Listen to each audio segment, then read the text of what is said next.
السلام علیکم ورحمۃ اللہ وبرکاتہ نحمدہ ونصلی علی رسولہ الکریم اما بعد فاعوذ باللہ من الشیطان الرجیم بسم اللہ الرحمن الرحیم ومن یتوکل علی اللہ فهو حسبہ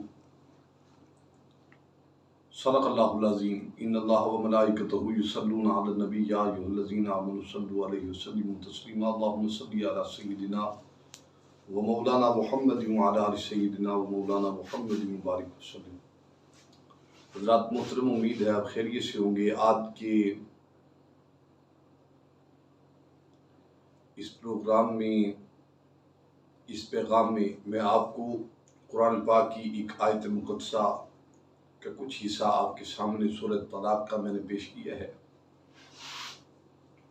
اللہ رب العالمین نے فرمایا وَمَن يَتَوَكَّلْ عَلَى اللَّهِ فَهُوَ حَسْبُهُ، ارشاد خداوندی ہے، اور جو خدا پر بھروسہ رکھے گا تو وہ اس کو کفایت کرے گا۔ اگر کوئی اللہ کی ذات اقدس پر بھروسہ اور توکل کرے تو حق تعالی شانہ اس کی مہمات کے لیے کافی ہو جاتے ہیں۔ دوسرے مقامات پر جیسے کہ ایک دوسری روایت میں آتا ہے لو انکم توکلتم علی اللہ حق توکل رزقکم کما یرزق الطیر خماسا وتروح بطانا، اگر تم اللہ پر توکل اور بھروسہ کرتے جیسے کہ اللہ کا حق ہے تو بے شک اللہ تعالیٰ تمہیں اس طرح رزق دیتا جیسے کہ پرندوں کو دیتا ہے۔ یہ ایک عجب معاملہ ہے جو میں آپ کی خدمت میں پیش کر رہا ہوں کہ صبح کو اپنے گھونسلوں سے بھوکے نکلتے ہیں اور شام کو پیٹ بھرے ہوئے واپس ہوتے ہیں۔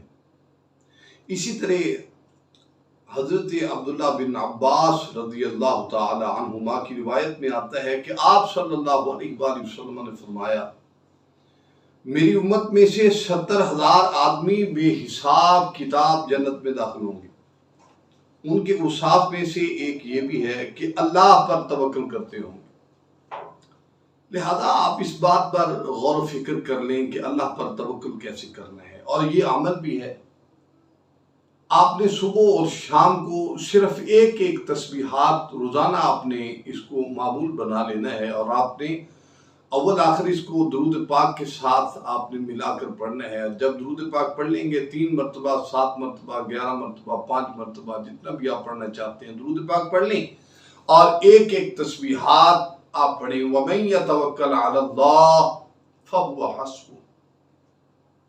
یقین کیجئے رزق آسمانوں سے برسے گا، رزق اللہ کی طرف سے بندوبست کیا جائے گا، ساتویں زمین کے نیچے بھی آپ کا رزق ہوگا تو وہ اٹھا کر آپ کو پیش کر دیا جائے گا۔ لہذا آپ یہ پڑھیں، یہ سورۃ طلاق کی یہ آیت مقدسہ ہے، اور آپ کو اس میں جتنا آپ کر سکتے ہیں آپ کیجئے۔